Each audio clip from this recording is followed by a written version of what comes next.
Ang programang ito ay rated SPG. Striktong patnubay at gabay ng magulang ang kailangan. Maaaring may masiselang tema, lengguwahe, karahasan, sexual, horror o droga na hindi angkop sa mga bata. Nagsalita na nga ang driver dito ni Lolo Pepe at agad sinabi dito na nahuli na nga daw itong si Moira. Dahil narinig dito ng driver ni Lolo Pepe ang kanilang pinagtatalunan tungkol nga doon sa DNA result. Kaya naman wala nang takas itong si Zoe. Sinabi naman dito ni Giselle na kailangan na niyang umamin dahil sangkot nga siya sa pagkawala dito ng kanilang ama. Kaya sa takot dito ni Zoe ay wala na siyang pagpipilian pa kundi ang umamin na lamang. Kaya naman natakot itong si Zoe dahil makukulong siya kapag hindi siya nagsabi at nakipagtulungan dito sa kanila. Dahil siya nga ang unang nakita dito na magkasama dito ni Lolo Pepe.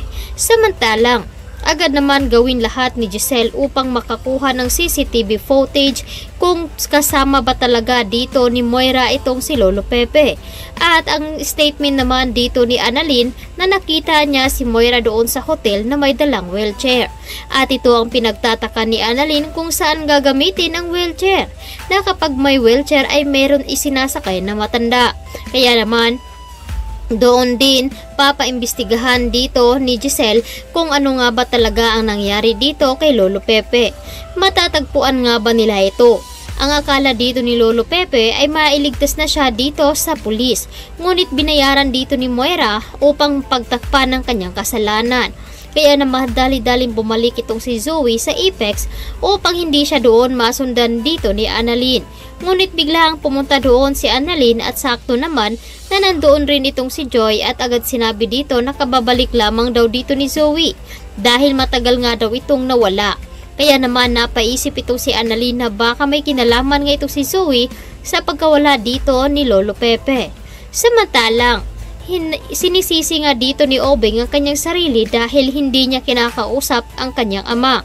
At dahil dito kapag may nangyaring masama daw dito ay hindi niya mapapatawad ang kanyang sarili. Subalit ito namang si Giselle ay labis ang pag-aalala dahil matanda na ang kanilang ama.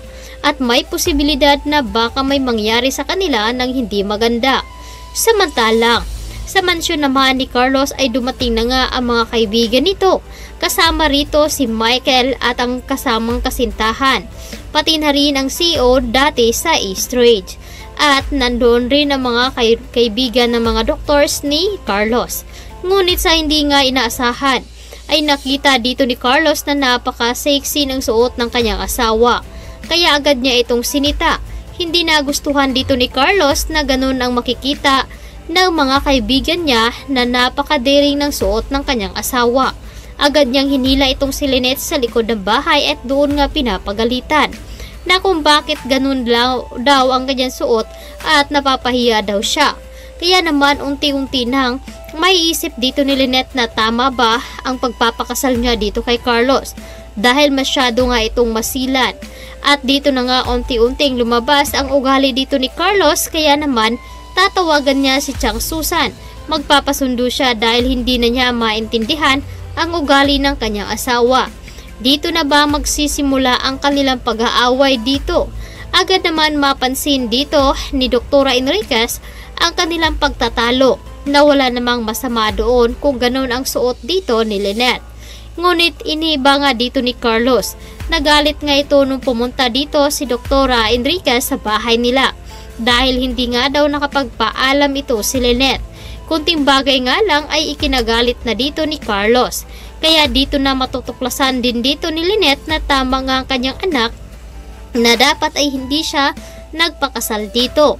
Kaya ito ang dapat nating ahabangan ngayong hapon dito lamang sa Abot Kamay na Pangarap. Maraming salamat sa inyong pagtutunan.